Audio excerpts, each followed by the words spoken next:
Bonjour les amis, je suis très content de vous retrouver aujourd'hui pour cette nouvelle vidéo où on se retrouve pour parler des news du minage, voilà, et puis un petit peu de tout, hein.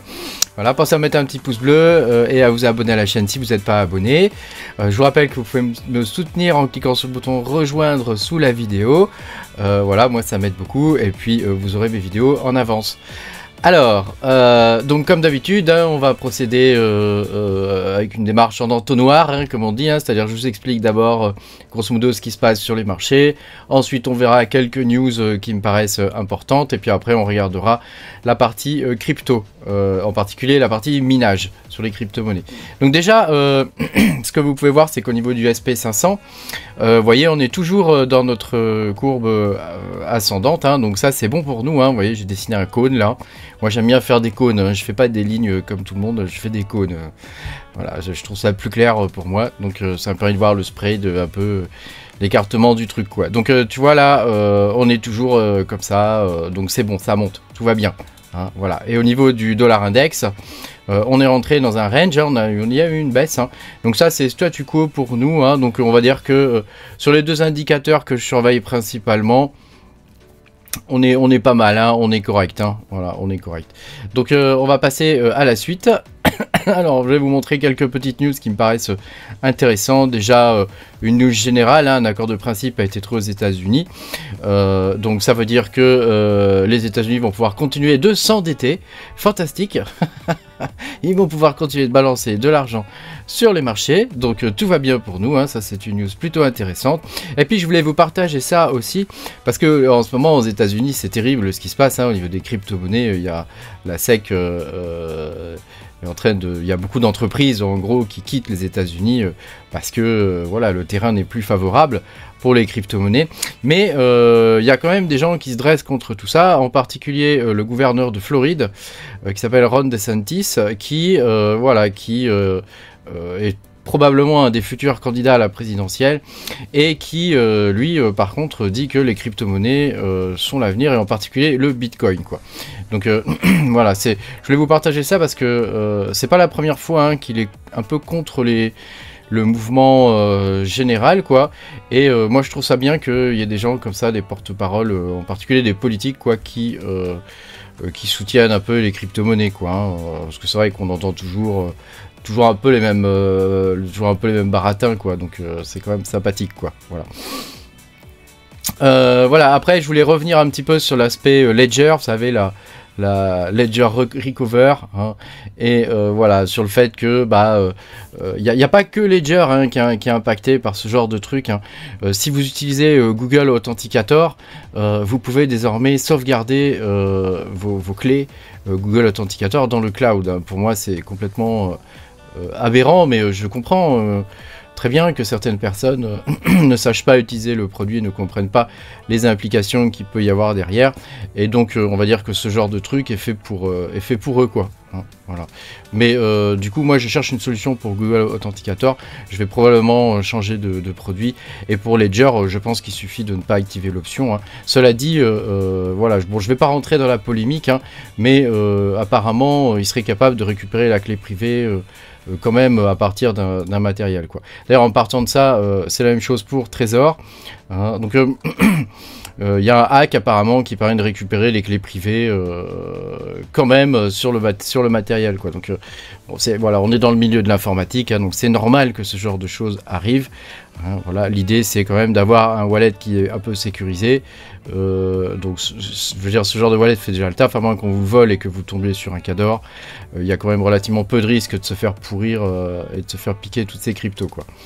Voilà, et puis alors ça c'était en liaison avec la news avec DeSantis, hein. Voilà, je voulais vous montrer ça parce qu'il soutient le bitcoin, et il dit que actuellement les crypto-monnaies sont en danger aux États-Unis, hein. Voilà. Donc au niveau de la rentabilité, on va rentrer un petit peu maintenant dans le vif du sujet. Au niveau de la rentabilité, donc sur Mining Hurricane, vous savez, c'est le petit logiciel que je développe là qui permet de calculer la rentabilité. Le nouveau est rentable, hein, mais voilà, suivi de près par le Radiant. Mais voilà, c'est quand même pas fantastique quoi, de mon côté. Après sur Hashrate.io, ils sont un peu plus comment dire, ils sont un peu plus optimistes. hein, ils sont un peu plus optimistes, sachant que voilà, le PPPO est toujours en tête. Alors moi je l'ai pas mis parce que je le mine pas, donc moi je mets que les coins que je mine là-dedans. Donc là je l'ai pas mis le PPPO, et puis c'est un coin qui m'intéresse pas trop, hein. Mais voilà, si on regarde un petit peu les rentabilités, par exemple pour la 4070 dont je vous avais fait 4070 Ti, hein, dont je vous avais fait une vidéo, hein, pour vous dire que c'était la carte que je trouvais la plus intéressante, hein. On a le Ironfish qui rapporte, voilà, on a le Nexa qui est censé faire du profit dessus, hein, donc c'est plutôt pas mal. Après si on regarde des cartes comme les 3070, ça devient un petit peu plus compliqué, sachant que moi c'est ce que j'ai, tu vois, 3070 ici, hein, tu vois, bon, il y a quand même du revenu, hein, sachant que voilà, c'est le Dynex qui reste le plus intéressant sur ce type de carte, quoi. Hein, donc je vous ai fait une vidéo très récemment, hein, sur OZ Miner, hein, mais je vais vous en parler en fin de vidéo. Enfin, je voudrais vous parler de la seconde purge, hein. Vous savez, j'ai fait une vidéo sur la seconde purge, donc ça se confirme, hein, il y a de plus en plus de cartes en vente et de rigs en vente. Donc si vous regardez sur le bon coin, c'est pas difficile à estimer, hein. Il vous met le nombre d'annonces, hein, qu'il peut y avoir, hein, sur la France entière, hein, et voilà, on peut voir que le nombre d'annonces est en augmentation. Donc moi j'ai remarqué qu'il y avait des difficultés qui baissaient un petit peu partout, donc ça veut dire qu'il y a beaucoup de gens, comme c'est pas rentable, bah, ils éteignent leur rig, hein. On est dans la seconde purge, hein. Il y a une seconde élimination qui est en train de se faire, hein. On peut trouver maintenant, si vous souhaitez vous équiper, ce que moi je fais aussi, hein, en ce moment, je suis en train de me rééquiper, on peut trouver des 3070 à des prix, ma foi, tout à fait raisonnables, dans les 320 €, hein, pour des bonnes cartes, comme la MSI, voilà, celle-ci, hein. Donc là, ça, ce sont les annonces uniquement des ventes qui sont faites, hein.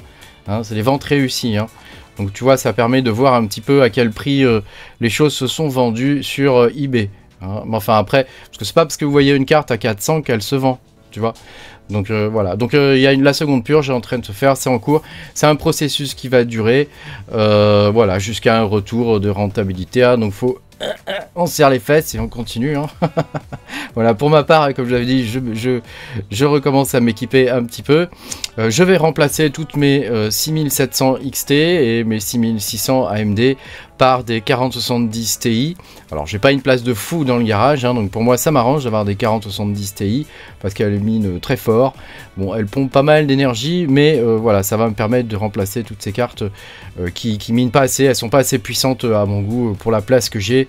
Voilà, j'ai que 4 emplacements de rig, hein, chez moi, hein, donc j'ai pas possibilité de mettre plus de rig, donc je vais plutôt opter pour ce type de carte qui me paraît être la meilleure en rapport qualité-prix, sachant que la mienne je l'ai achetée d'occasion sur LDLC à 660 € à peu près, 669 €, il y avait une remise de moins 25%, normalement on la trouve quand même à environ 1000 et quelques euros, quoi. Donc je pense que c'est une bonne affaire. Si vous êtes mineur et que vous trouvez des affaires de ce type là, c'est-à-dire des 3070 Ti ou des 4070 Ti ou des 4090 à des prix raisonnables et intéressants, ça peut être une bonne solution, soit pour remplacer votre matériel existant, soit pour continuer de vous équiper.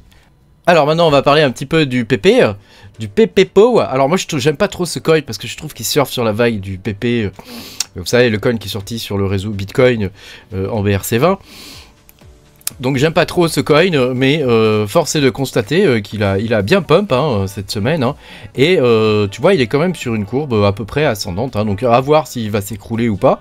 Moi je pense que oui, mais bon, on verra, hein. De toute façon les coins c'est souvent comme ça, hein, au listing il pump un peu et puis après il retourne dans l'oubli et puis avec de la chance ça repart, quoi. Voilà, je voulais aussi vous montrer le XDAG, hein, qui a fait un joli pump, hein, quand même sur l'année avec le XDAG. On a fait plus 250%, hein, ce qui est quand même pas mal du tout. Bon là sur 24 heures il est à moins 10%, mais bon il est bien monté, quoi. Et sur les 7 derniers jours il est quand même à plus 40%. Donc c'est vraiment un coin qui est très intéressant à miner. Comme vous le savez, moi j'en mine depuis longtemps déjà de ce coin là. Donc il y a des moments où il faut vendre, il y a des moments où il faut racheter, voilà. Mais c'est un coin dans lequel je crois, il ressemble pas mal au Caspa, sauf qu'il se mine avec des CPU, donc il est encore plus décentralisé, quoi. D'ailleurs à ce propos, je voulais vous partager ça. La team du XDAG recrute, hein, donc vous pouvez envoyer un mail hein, à l'adresse qui est quelque part dans cette page, voilà, recrute@xdag.io, hein, si vous êtes intéressé, sachant qu'ils recrutent un peu de tous les profils, quoi. Hein, voilà. Et puis alors au niveau des miners, je voulais vous montrer ça. Il y a BZ Miner, donc qui est la nouvelle version qui est sortie de BZ Miner, hein, qui améliore beaucoup l'efficience sur le Radeon, hein, donc vous minerez pas forcément plus, mais vous consommerez moins. Donc c'est plutôt pas mal. J'ai pas fait la comparaison avec le CC Miner modifié, hein, qui permet de miner le Radeon avec 0 fi, hein, mais voilà, ça, je veux dire, ça continue au niveau de Radeon, donc les développements continuent au niveau des miners sur Radeon, donc ça veut dire que le coin n'est pas mort, quoi, hein. Il faut s'attendre à ce qu'il revienne sur le devant de la scène, et la team est très active. Voilà, moi je retweet de temps en temps des trucs qu'ils font, quoi, mais voilà, donc ça peut être intéressant. Donc si vous minez du Radeon, vous pouvez essayer cette version là, elle me paraît pas mal. Et puis évidemment la dernière version de 1.0 Miner, hein, qui est un vrai game changer, hein, puisque on a plus de 100% de hash rate sur les séries 3000, hein, donc je sais pas comment ils ont réussi à faire ça, mais en tout cas je vous confirme que ça fonctionne. Et actuellement pour le coup le Dynex est le coin le plus rentable sur une grande majorité des cartes, en tout cas des cartes que moi j'ai, c'est-à-dire des 6700 XT et des... Enfin, pas pour les AMD, hein, mais pour les Nvidia, sur les séries 3000, il est vraiment top, quoi. Et voilà, j'en remets peut-être une couche, mais je trouve que le Radeon, c'est quand même un projet qui est vachement intéressant. Donc voilà, hein, pourquoi pas, hein, voilà. Sinon on est toujours dans l'attente du nouveau coin fantastique qui va sortir, hein, voilà. Nous on a réussi à monter 5 ou 6 nodes dans la team là de F-Society, hein, qui est un coin, un fork du Raptorium. Hein, voilà, donc ça c'est bien, ça nous fait des petits revenus passifs sans qu'on fasse rien. Voilà, moi j'ai 2 nodes que je manage, et puis le reste c'est ma communauté qui gère les nodes. Voilà. Merci beaucoup d'avoir regardé cette vidéo. Pensez à mettre un petit pouce bleu et puis à vous abonner à la chaîne si vous n'êtes pas abonné. N'hésitez pas à me dire dans les commentaires si j'ai oublié des trucs dans ce qui s'est passé dans la semaine, hein. Parce que moi je note au fur et à mesure, mais peut-être que j'ai oublié des trucs, hein, voilà. Et puis moi je vous dis à bientôt pour de nouvelles aventures. Salut!